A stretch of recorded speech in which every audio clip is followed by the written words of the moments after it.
You don't need to quit your job to try something on the side. You need to be clear about what you're trying. It could be something on the lines of a hobby.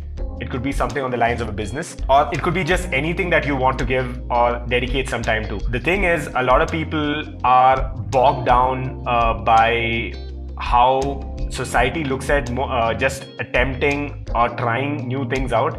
The sort of pressure that people are prone to nowadays with just even taking up something on the lines of a hobby. It kind of gets them to quit even before they get started with it, which is not such a good situation to be. So one simple advice or suggestion I can give is, if you feel you want to try something out, or you feel there's some promise in some particular area or field, continue doing what you're doing, but also maybe make some time, carve some time out for this new idea or this new area that you have, and you would know firsthand and practically get an idea of whether, one, this might even work for you, and two, whether it's something that you even truly want to do.